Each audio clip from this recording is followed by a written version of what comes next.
Bienvenue donc à cette édition 2022 du French Fest de Seattle. Welcome back to the 2022 Seattle French Fest. Today, as you know, we celebrate the 10th edition of this festival as the whole world celebrates the Journée internationale de la francophonie. J'aimerais prendre le temps de remercier nos partenaires officiels pour cet événement. I would like to thank our official partners for this event, the Seattle Center Festál, the Consulate General of France in San Francisco, as well as the Consulate General of Canada in Seattle. We thank as well our platinum sponsor, one of the first sponsors of this event, PACCAR, and the gold sponsor, the French-American School of Puget Sound. If you're joining just now, I would like to welcome you to our program that's focused on gastronomy, one of the key things we associate with the French language and the French-speaking cultures. So to introduce our next guest, I would like to invite back Susan Kegel, president of the Seattle-Nantes Association. Rebonjour, Suzanne. Bonjour, thank you very much. It's my pleasure to introduce this segment. You had asked me a little earlier, Frederic, what some of the projects are that we've been working on. Well, this is one of them.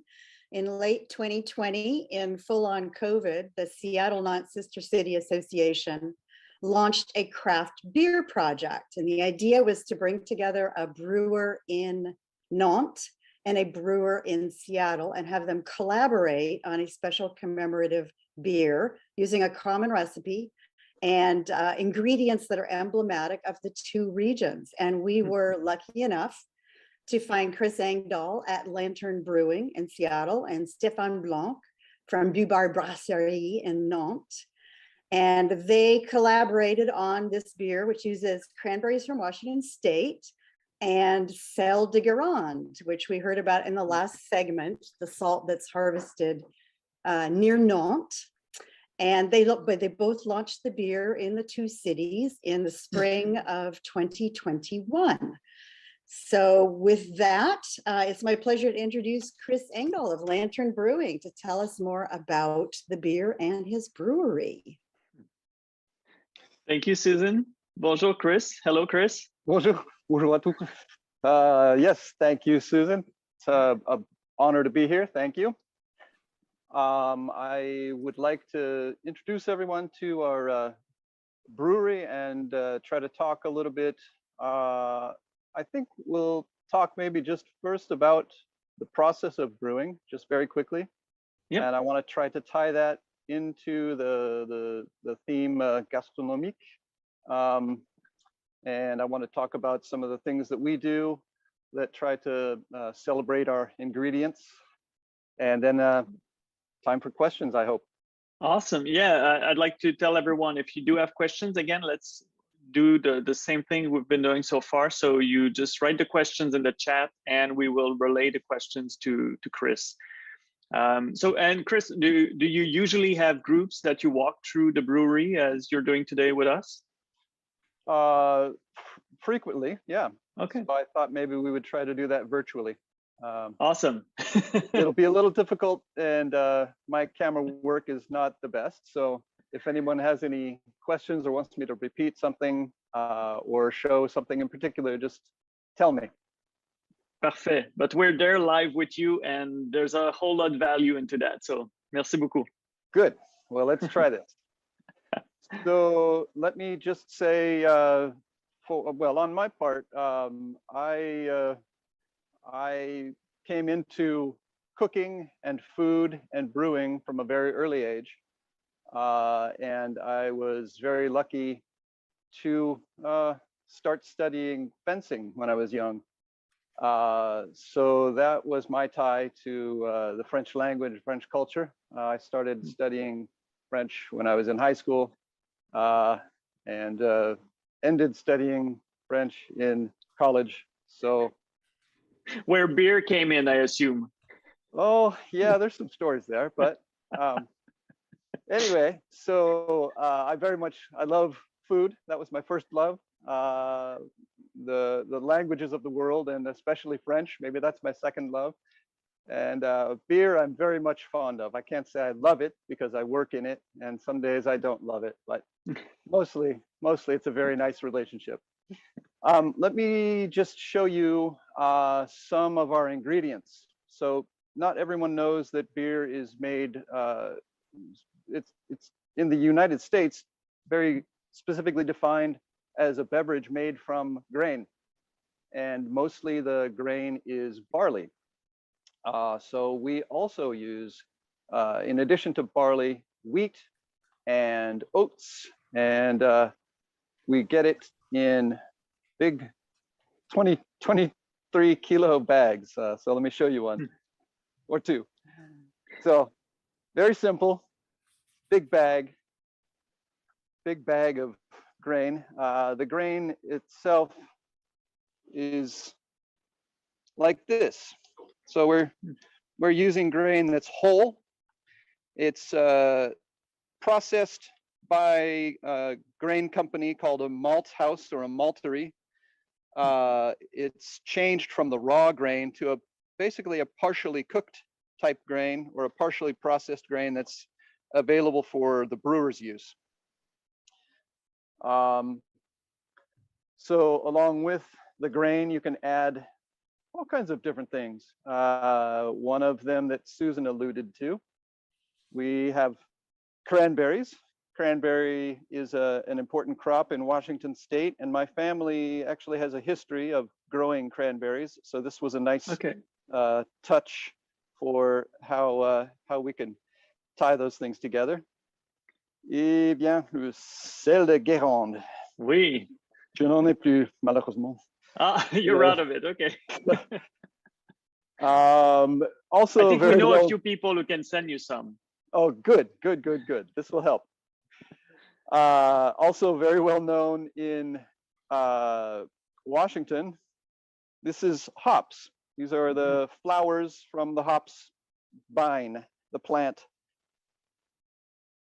We tend to use not as much hops as most places here, most breweries here. We tend to use much more fruit and herbs. I really appreciate the culinary traditions of the world that use different flavorings, not just bitter hops. So we use sage, we use rosemary, we use all kinds of fun seasonal, and sometimes we have to use dried herbs, but we can use a lot of different things to make our beer come out very uniquely. The process, let me just try to go through it very quickly. We will take, let's start with 1,000 pounds. So 450 kilos of our grain base. It is put into a mill, which is outside of our brewery, just in the yard. I won't show it to you right now, but I will show you that from the mill, all that grain will come in through a tube, which has an internal screw auger, and drop down into this tank that I'm standing by. So we have the cracked grain, dry, coming through, all 1,000 pounds coming in and dropping into this tank.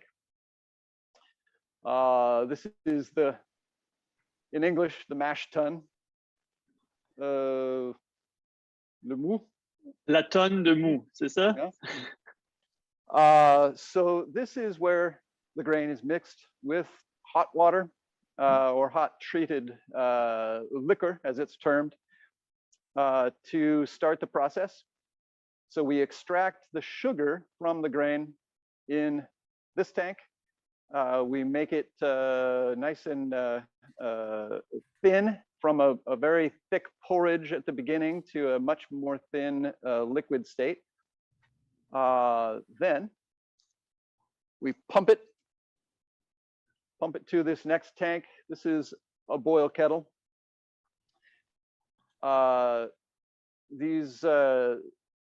The kettle here is steam powered, so we can boil as much of the liquid as we draw off.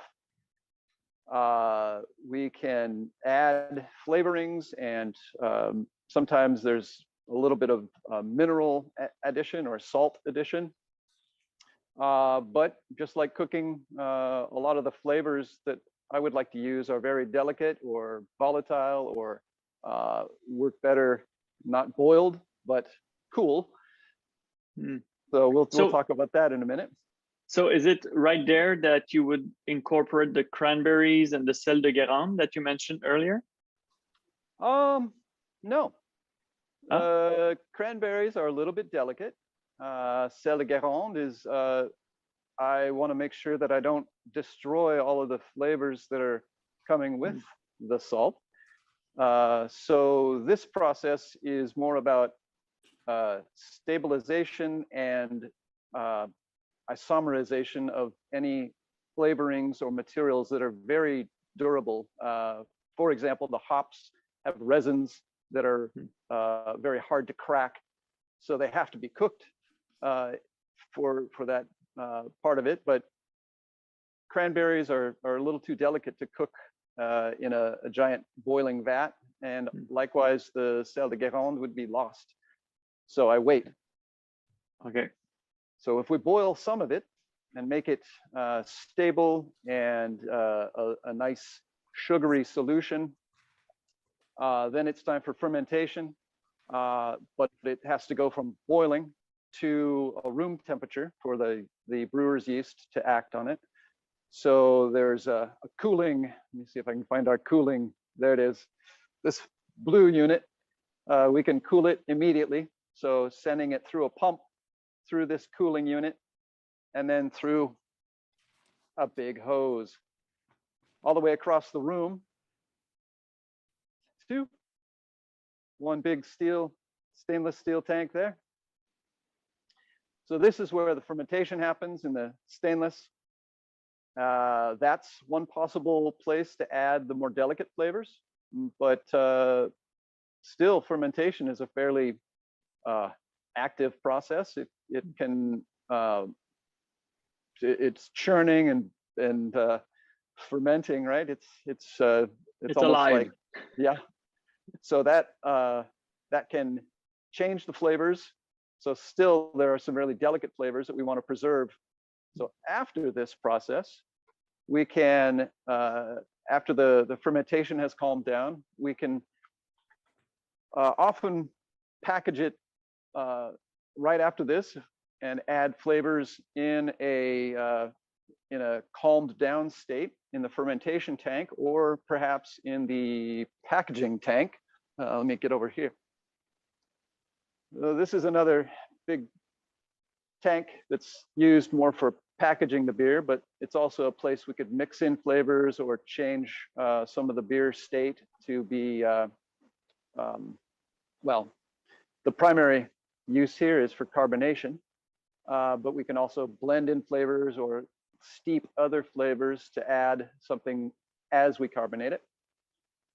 But one of the things that I love the most about taking a little bit of the nominally French and Belgian, also some of the other bordering countries, the tradition there of using barrels to store and allow the beer to evolve and develop other flavors. And in fact, for us, this is the primary point where we add flavor. So for example, this, c'est quoi, un fût? Fût, oui, ou un tonneau. Ouais. C'est un tonneau, 500 litres. This one in particular has a Cabernet Sauvignon wine grape. We have some others. Oh, they're hiding. Just here, Cabernet Franc. But in other cases, tart cherries, so Montmorency cherries. That's our version of the, I think it's Morello tart cherry, but it's here, it's Montmorency. So we have, oh, I think it's 120 kilos of tart cherries in the barrel with the beer, and it continues to slowly work and ferment and evolve. These are 2019, so I've had this in here for quite a while. Wow. These are ready to go to packaging in about 4 4 weeks, finally. And they've been aging for 3 years. Yep. C'est impressionnant. Nearly. Nearly, yeah. So let's see. That was as quick as I could try. I know that I missed some things, I'm sure. Maybe I forgot a few things. So maybe you have some secrets you need to keep too. Oh, no, I have no secrets. Okay. So someone's asking actually, where do you get the barley? Is it grown in the state of Washington? Yes. One of the things that I really love and appreciate the history of regionalism and of regional cuisine. So for us, it's in the context of beer, it's kind of a funny thing because the majority of beer, not only international production, but also even so-called craft beer is in fact globalized, which it's good for some growers in parts of the world. But what we are trying to develop here is a deeper sense of regional cuisine for our beer. So for us, that means we are using barley that's grown in Washington, Oregon, Idaho, Montana, a little bit Canada, but not so much recently. We use all Washington fruit. We try to make all of our fruit whole and fresh instead of processed. I have the opportunity to order, a 20-kilo bag of aseptic puree of any fruit grown on the planet, but we choose to use whole fresh fruit that's grown here and picked and packaged for us and brought over within a few days of it being picked, because I want a deeper sense of that place for our beer. And that's what I've always loved about the beer of Northern France, of Belgium, of Germany, of even Denmark.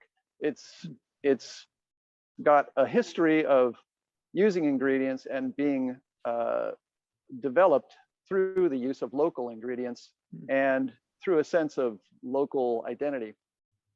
Yet the beer we're talking about here, well, I mean, this one special beer that was made for the sister association between Nantes and Seattle, this one you went beyond your usual local ingredients to add the sel de Guérande. Explicitly, yes. And yes. Your fellow brewer in France used cranberries. He did. Yep. So we had to cross over a little bit there, but that was the goal, was to bring both of those together into a whole. So I'm actually curious, did you, in each of the brewery, did you follow the same recipe to make your own version of the same beer? Effectively, yes. Okay. We had hoped that Stefan could come here and help me brew, and then I would go there. COVID happened? Maybe this year. Did you have a chance to taste the result on the French side? Sadly, not yet. Okay. I'm hoping that Stefan has maybe saved a few bottles. Likewise, I've put some away. That they have these are for Nantes only. Don't sell them. So we're saving some. But there's enough. There's enough for here too. Okay, yeah, I was about to say the beer was launched. So remind us the name of the beer. It is 8,000 kilometer collab. Okay. And the type of beer, it's based on a type of beer called a Goza, which may be interesting to people, is known more from the central, what's now Germany. It's a type of beer that is following the same wheat beer tradition as you would find across the entire northern continent. And it in particular is known as having a little component of a salt. So we thought that was a fun thing, not a specifically French beer, not a specifically American beer, but somebody else's beer. made with our local ingredients, and then a little touch of France and a little touch of Washington. So how will salt affect the development of the beer? I mean, it seems like an unusual ingredient to add to a beer. It is. It, in small amounts, in a delicate addition, can enhance the flavor. It can give you a little sense of minerality and a little fuller mouthfeel. The amounts that we used were intentionally not so much that it made a salty flavor or a salty taste. We intentionally developed just enough of a salt presence to give it a little bit more full flavor, a little bit more expression of the tartness of the cranberries. And your tongue tells you when there's salt or when there's not salt, of course. So it's just enough to know. And interesting minerality, I think, as compared to other salts that I've used. Salt can be very boring, of course, but interesting mineral and a little taste of the seaside. That's what I imagine. That's what I think I'm picking up. Someone has asked about the cranberries. Do you know if they are indigenous to North America or are they indigenous to Europe? They, from what I know, they are indigenous to North America. Okay. They are a member of the same family, the Vaccinium family, that also has lingonberries, I believe. So I think that's the European analog is the lingonberry. It grows in similar conditions, but the cranberry, I think, is fairly common in the wild in northern parts of the US and in Canada, of course. Yeah, we have a lot in Quebec here. Yeah.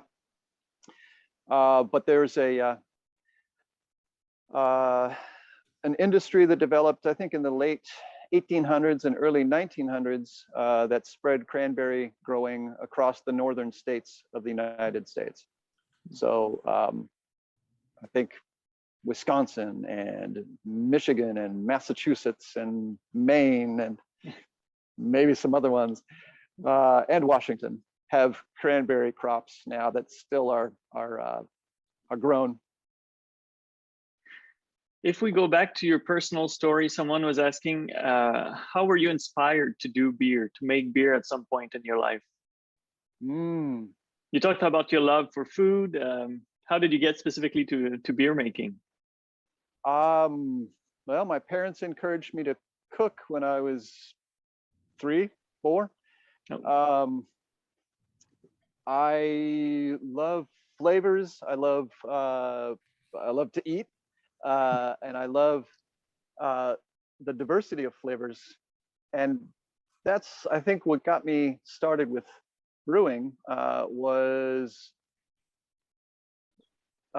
early when I was maybe in high school, 14 or 15, I tried to make ginger beer because I love ginger. That process is similar to making grain beer. When I was studying, training for fencing, I had some friends who would take me to the cave in I forget where it was in Paris, probably somewhere in the 17th, but they introduced me to Belgian style beer and the flavors and the experiences of the beer, just a simple bottle, but very interesting results, really inspired me. And having grown up in the United States and been around very, very boring beer for a long time, that really kind of, really inspired me to come back and to start brewing and to try to bring some of the flavors that I had experienced early in my life and the flavors that I had experienced when I was traveling and the things that I remembered. I tried to bring those all back here. And now with the tour you've given us and the variety of what's in your barrels, I think it's, we're quite a, I mean, for myself, I'm very curious to actually now come to Seattle and try a few of your brews. So please do. Everyone would be very welcome. Excellent. Chris Engdahl, thank you so much for this visit of Lantern Brewing. And I think we all raised our glass to your work and your creativity as well, and your fostering of the relationship between Seattle and Nantes, among other places. Merci beaucoup. Merci. Merci. Et là-dessus, on va prendre une pause de quelques instants pour enchaîner dans quelques minutes avec le dessert. After talking about muscadet, after talking about the beer, now we have not one, not two, but three cooking demonstrations, all centered around one very important thing, desserts. So we have a few minutes break. We'll learn how to temper chocolate to cover fruits, how to cook a classic crème brûlée, and we'll also have the secret to making real brioche like the French do. So again, thank you very much, Susan Kegel of the Sister City Association between Nantes and Seattle for putting together the visit in France and this visit of the Lantern Brewing. Really, I'm really happy we got to make the most of that virtual event by, you know, being live with people a little bit all over the continent and beyond. Thank you very much for that. There will be a link for the next event. It's already in the chat. So it's the culinary experience with 3 chefs. We will start and resume exactly, sorry, now I'm looking at my time, but yeah, the time is there, 15 minutes after noon. So we'll